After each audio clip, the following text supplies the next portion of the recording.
Okay, this is the beginning of part 3. Uh, or this is my third video in a row. I guess I left off 85 when I got burnt.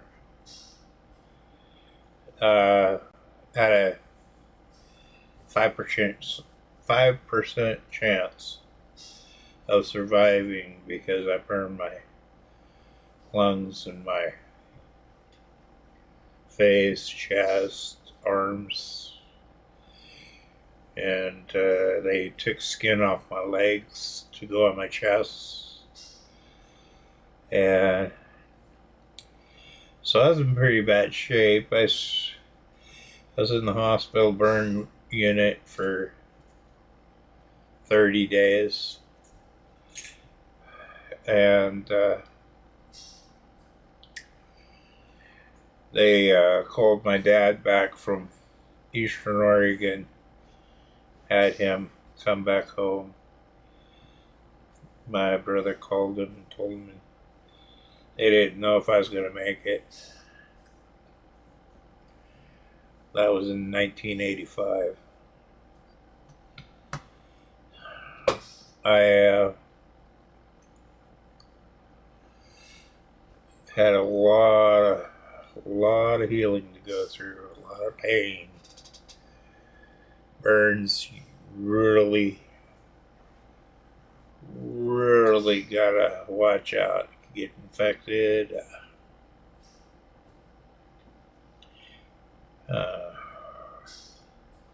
had no skin on my neck, so they had to have me put Silvadene cream on there.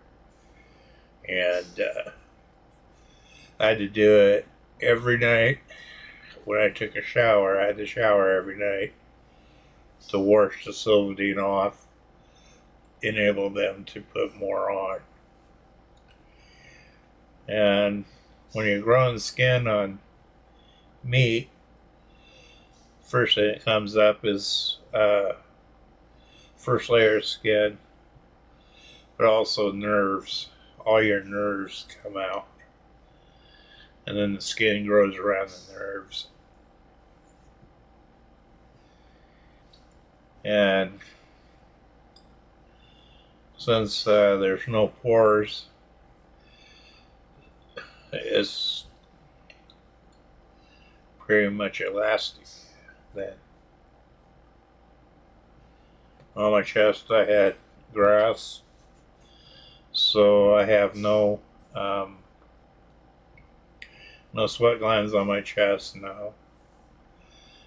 I don't sweat on my neck and my chest. Parts of my arms, they grew back normal because they put pig skin on them to cover the burns. And when they took the skin off my legs, my thighs, they stapled plastic all around. I think there were staples like every quarter inch or so to hold the bags on. So the scabs will grow under the plastic. And I had to leave them on there for 4 or 5 days in order for the skin to grow back, start growing back. So they only went down maybe 8 layers of skin. Skin has many layers. There's more than 12 layers of skin. At least when they slide it off, you get like a cheese grater to go on your chest, or other parts of your body where it's either they graft skin there, or you're gonna be waiting a long time for that skin to grow back.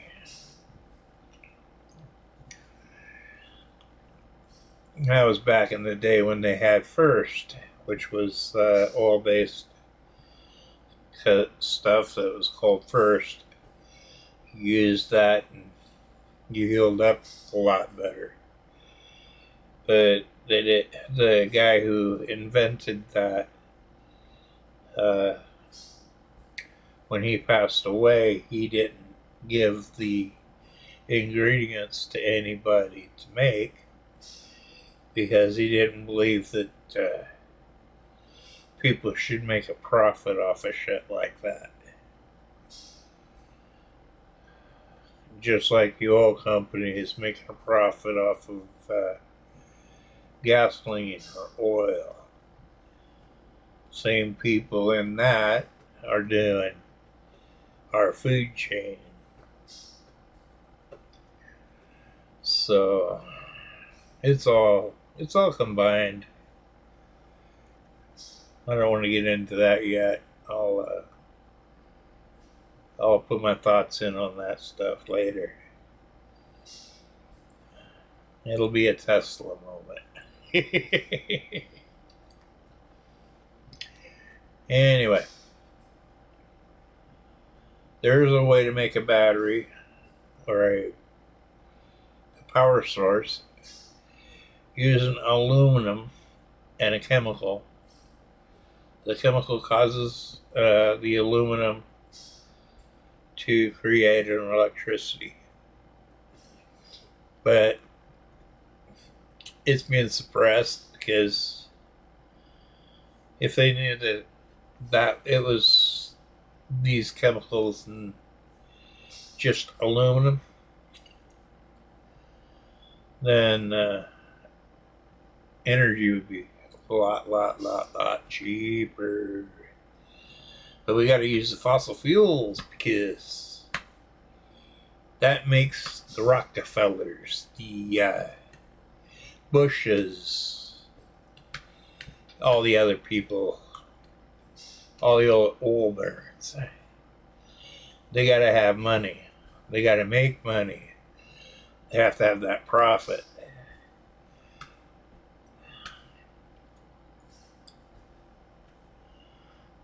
That's why the Ogle carburetor was destroyed, because Ogle had a carburetor that took his Ford Fairlane 500 from, I don't know, Portland, I guess, maybe, to New York on a tank of gas, maybe a gallon of gas. Have to say it's a tank of gas, because if we don't say it's a tank of gas, it could get worse. A gallon of gas could go 2,000 miles if you have the right carburetor. And the Ogle carburetor would have done it. The only reason why they won't is because the oil companies didn't want to lose their profits. They profit off 14 to 28 gallons a mile. Or the other way around, 28, 30 miles to the gallon. Of course, you know, if you think about it, a combustion engine works on fumes. Gasoline engines run on gasoline, not fumes. They spray gasoline into a cylinder and ignite it, which causes combustion. Their combustion engine. But you could also send just fumes into that chamber, and you'll have combustion powerful enough to run a car. And if you set it up in a certain way, running a heavy amount of fumes into a carburetor will make it, give it more horsepower. So you speed up, slow down. It doesn't matter how fast you go. You're going to make good gas mileage on that. They might block this if they. Anyway, I won't talk anymore on that. Anyway, where was I? Oh yeah, 85. 1985. Well, back in that time slot, I was living with these one people, and I dated his wife. They knew I was gay. He said it'd be funny for her to fall in love with me, and this is his idea, right? I didn't find this out until later. But he wanted her to fall in love with me, and when she did, he would beat the fuck out of her. And why would he beat the fuck out of her? He was jealous. And besides, the guy was a fucking moron. Sick bastard. He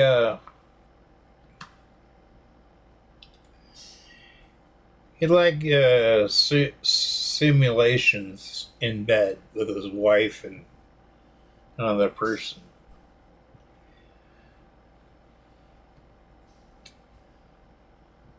Found out that he was fucking his daughter too, and she was 9 years old. The night he tried to stab me with a knife, I threw my hat off, ripped my coat off, started walking at him and said, "Motherfucker, you want to fight? Let's go for it." He is the one that had the knife. I had my hands, and I had enough. And I can't fight. I know how. I have no clue on how to fight. I would have gotten into a lot of trouble if I would have got up to him at that point. Nobody else knew it. I did. But I knew I couldn't handle it anymore. I know this much. If I would have known he had a knife, I would have kept going after him until I got the knife from him. And I would have cut him up. He would have been in 40 pieces by the time the cops either stopped and tackled me or shot me. Because he was that bad.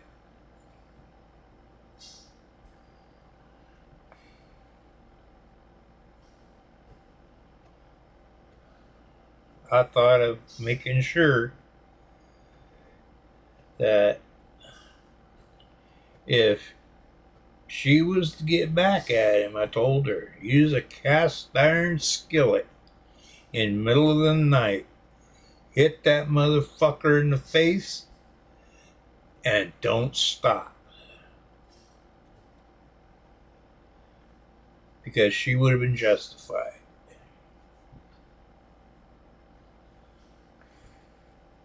He used to beat up his kids. The guy was a monster.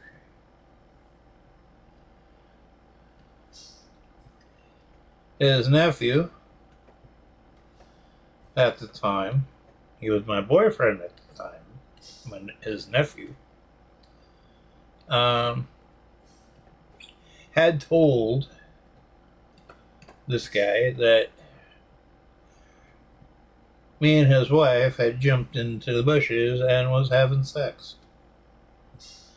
Now, if the guy would have been normal, remembering things that make sense, I'm gay. I would have never fucked his wife. Matter of fact, I haven't. She says I had at one time. That was a misnomer because I did not penetrate her. I pretended to. Just so it would get him off our ass.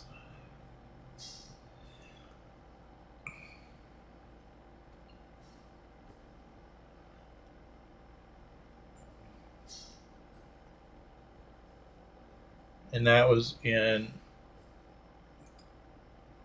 84, 83, 84.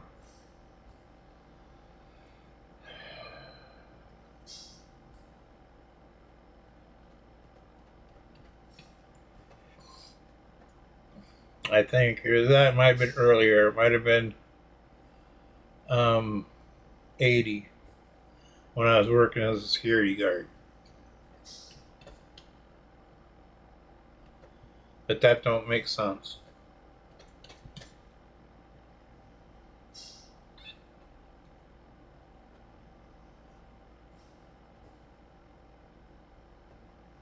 No, it wasn't 80. It had to be 83, 84. Things got crazy then. Because in 85 is when I was living on the end of 12th, and that's when the fight happened. That's when suspicions grew into knowledge.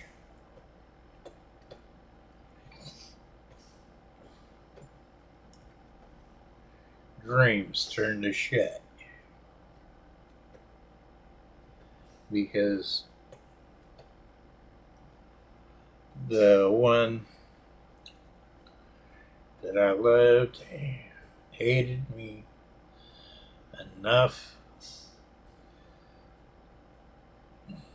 to get his uncle pissed off at me enough to try to kill me. When I got burnt, he was sitting on my chest, had his hands on my burned up shirt collar after I was laying there, after I'd put the fire out. And he was yelling, "I hope you fucking die, you bastard." And he kept saying all kinds of shit, telling me he wished that I'd die, and that I'd better not make it. And then when the paramedics showed up, he jumped off me and ran into the house and cowered. Paramedics came up and said, "We'll take care of you," so I went to sleep. I closed my eyes. That was it. If I would have woke up from that point, I would have died. So they had me in a medically induced coma through a flight to Emanuel Burn Center at the time.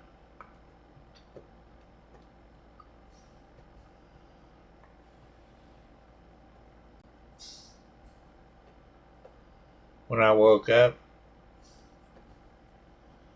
I was looking out the corner of my eye and I see all kinds of wires coming out of the walls and stuff, you know. It was very unsettling. So I know I have visual hallucinations too. They're fleeting, but they're there.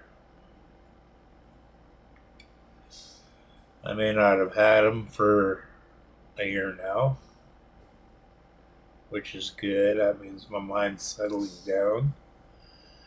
Maybe the ECT, which is electrical convulsive therapy that I had in the early 90s, late 90s. I had 2 bouts. And it was from the VA. They were the ones that did the treatments. I had 3 at first, and then I had another 3, I think.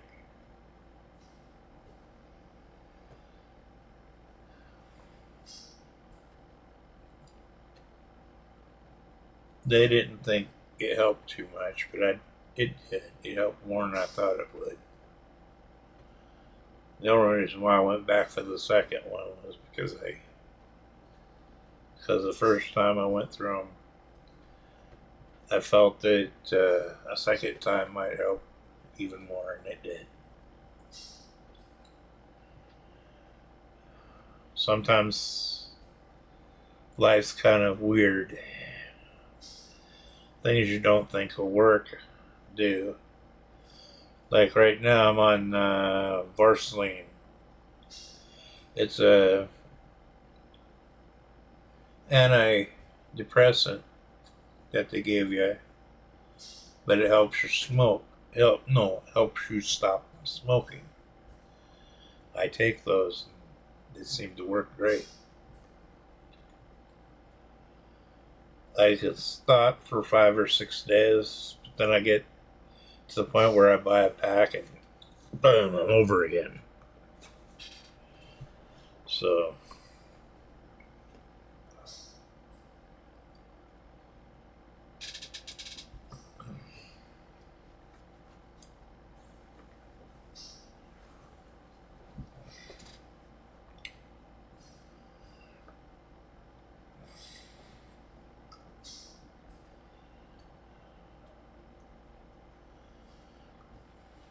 I've taken the MMPI halfway.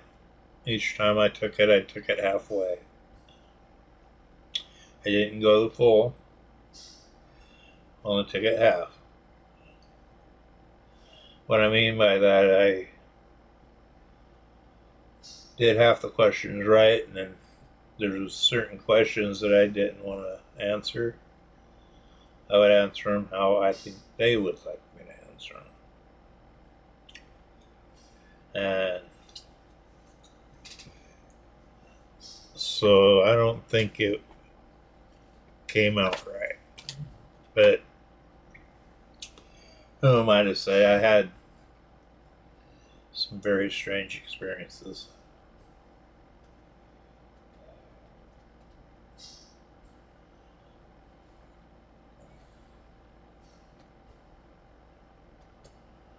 I gotta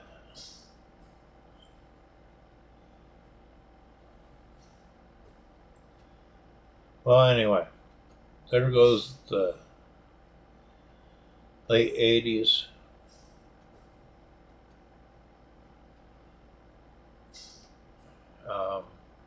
Early 90s and 2000s. And I was living in the hotel. The hotel was fun. That's where my boyfriend and I we took care of a hotel. He could have got a lot of shit. And he could have got a lot of problems. He could have gotten in a lot of trouble.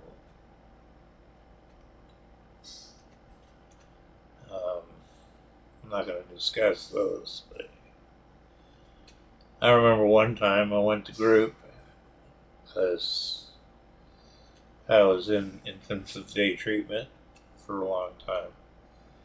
And I went to group one day, and somebody come up to the place and told me that something was wrong at the hotel. They couldn't figure out what was going on.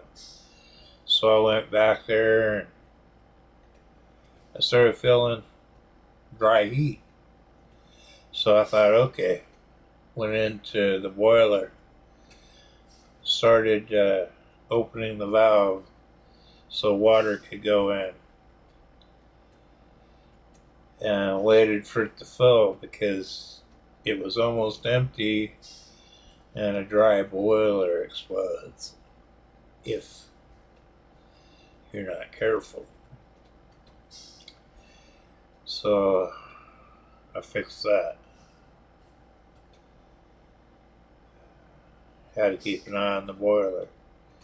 At least once a week, had to check it. Just to make sure that the water stayed up in it.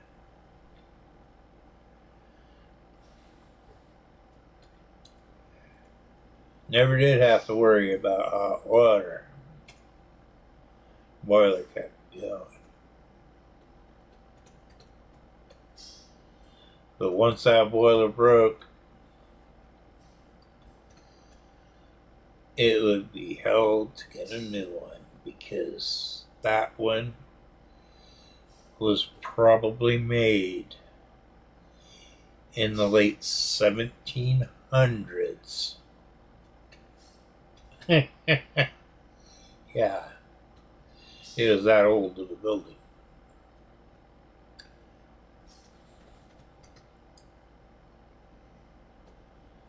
That building used to be a whorehouse until it was turned into a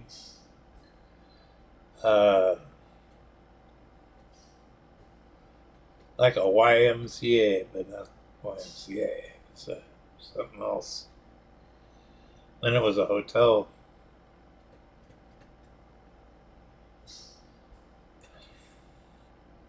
It used to have 2 kitchens and 3 apartments. Now it's, I think, 1 or 2 apartments, maybe 1 kitchen, and half an office, 2 floors.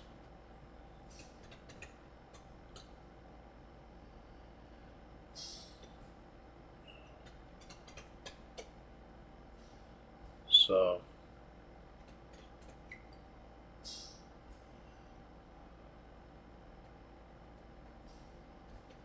while my boyfriend at the time, this is how he acted towards me. I could be with him and he could be with anybody else, basically. Because if I had somebody, he would chase them off.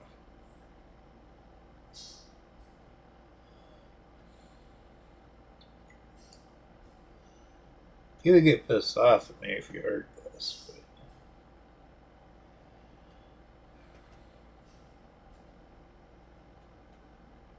that's the way it went.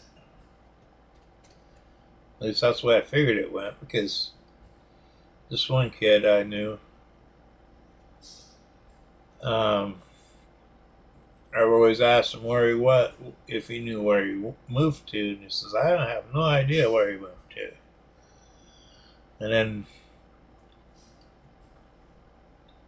10 years later, he tells me that he moved into a trailer park in Portland. I could have went. I wish I would have. So I really liked the guy. I mean, he was really cool to me. I had mixed signals from him, but that was pretty cool. And then, even though he gave me mixed signals, he 5 years later or so, he came up to me and told me that it was my fault we never got together because I wouldn't move over with him. I told him I couldn't at the time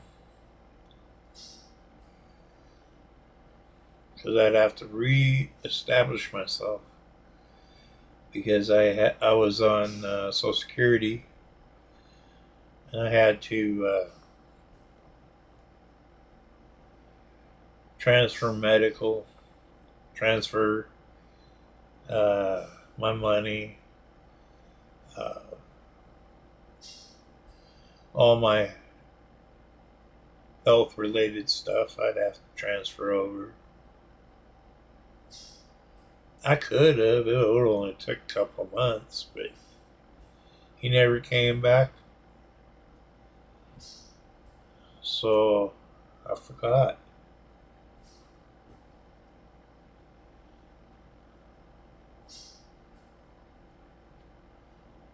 Now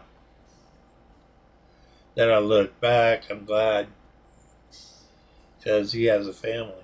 He has his wife and his daughter, and that's something I'd never have.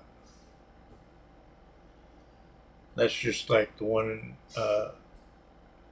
Idaho, the one in Blackfoot. He has a wife and daughter. What do I have? I have fucking nothing. I thought I had a friend that I've, that lady that I grew up with and her husband, the one that liked to screw around. Well, she had a crush on me, and she was trying to get me to. She wanted me to marry her. I couldn't marry her.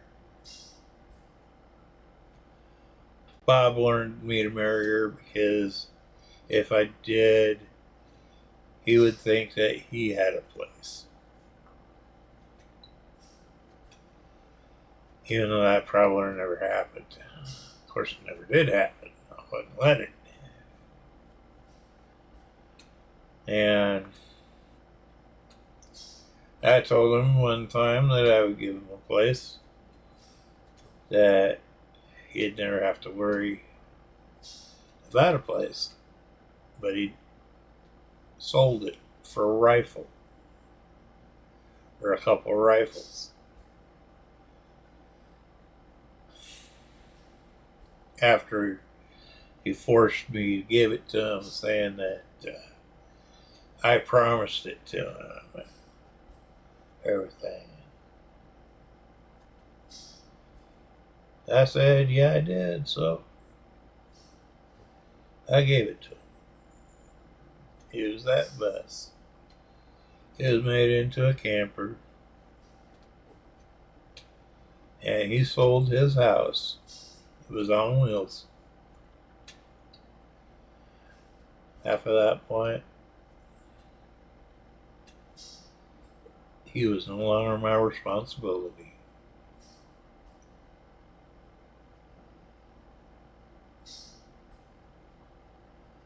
Every time I seen him, it was only when I had money. Nowadays, I don't see him, I don't hear from him unless there's something I can do for him, like give him a ride to pick mushrooms. Or if I have something on the roof that I need tacked down or moved, or a CB antenna to put up, or anything like that, something that he could get paid for. But nothing I've given him and nothing I've given him And I gave him money. I gave him a lot of my time.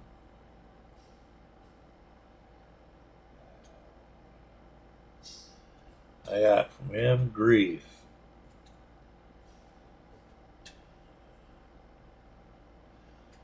He'd tell me not to touch him, or he'd kick me in my face. Of course, I never did touch him.